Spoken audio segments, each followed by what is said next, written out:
So, yesterday was the 15th of July, which anyone cool knows is the first day that the Harry Potter film was out officially. I know there were like previews and stuff, but whatever. No, today is the 15th of July. I don't know why I'm pointing at my crotch. Basically, last night at midnight on Thursday, the 14th, me and Rosie and Sammy and Sophie all bundled into a car and went to our local cinema to see the first ever showing of Harry Potter. Well, in that cinema anyway. Showed at midnight, which was great. And we were all dressed up, sort of. Sammy was the best, dressed up as Luna. Rosie wore this t-shirt I made ages ago when we went to see the third film, I think, which must have been years ago, but basically we nicknamed ourselves the Marauders.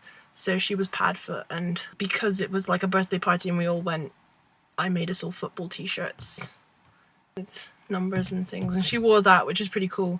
Amusing thing number one is that we met up with Rosie's friends Adrian and Tom. I was getting a ticket off of. Woo. Adrian was wearing this t-shirt, not this exact t-shirt, we were both wearing the same t-shirt, like some kind of... We were wearing the same t-shirt. Yay, threadless. I knew, my original plan was, because we were all going to dress up, I was going to go as a Twihard. I was going to buy, with a voucher, a Twilight t-shirt and coat myself in glitter. But we came to the conclusion that I might actually get killed by screaming fangirls, and also I didn't have enough time to go and buy one, so that didn't happen.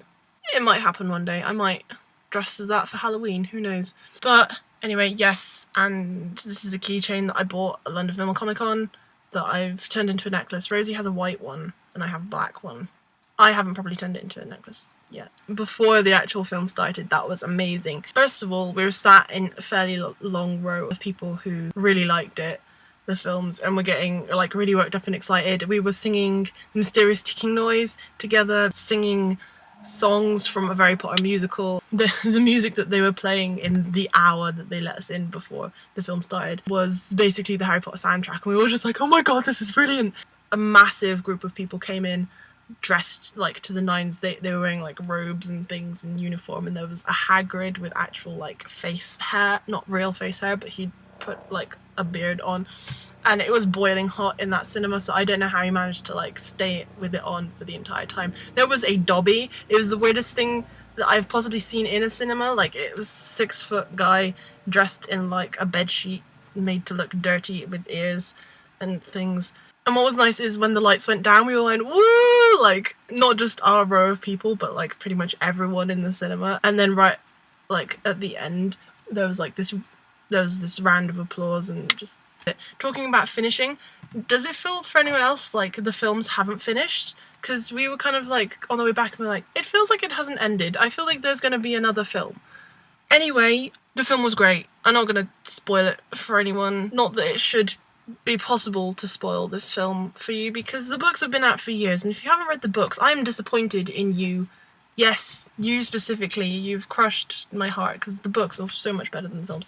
I stopped watching the films because for at least the first 2 or 3, I would sit there and all the way through the film I would just complain about how they'd gotten bits from the books wrong or changed things or cut things out, because I practically knew them off by heart. This was nice because I haven't read the books in quite a while. I was going to read Deathly Hallows, like reread it before going to see the film, but I didn't have time. So I haven't read them at least since like the week it came out.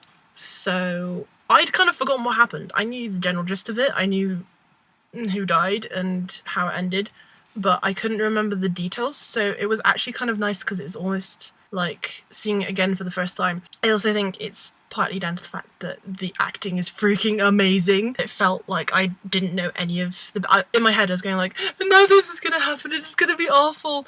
But so I'd be like, and this is gonna happen, but then it would still like hit me like, this is all brand new information.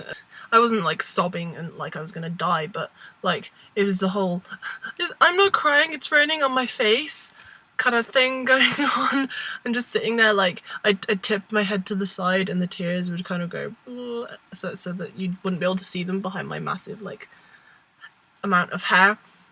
But yeah, if a film manages to make me cry, it's usually quite good. Slashy subtexts were very amusing. Vaguely couldn't take it seriously at points. I liked the fact that they kept humour in it. I didn't want it to be all doom and gloom, because that's one of the main reasons I really liked Harry Potter. I knew when to put in the comic relief so that you're not just constantly like, well, this is a really horrible, miserable book. You'd have like, oh my gosh, it's so sad. Ah, ha, lol. Oh, and now it's sad again, sort of, but it's not as bad and I don't want to die because there was that brief moment of comedy. I like Harry Potter. I love Harry Potter. It's been like a part of my childhood, and I'm glad I went to see that final film. Why are there noises? Noise! Why is there a siren? Don't just turn it on and then turn it off again. You're confusing me and I'm getting freaked out that I'm gonna get stabbed through my window. Okay, so what my mum just said isn't like appropriate for YouTube, probably. But apparently there is a criminal outside and that's what the siren was, so I probably ought to cut this short.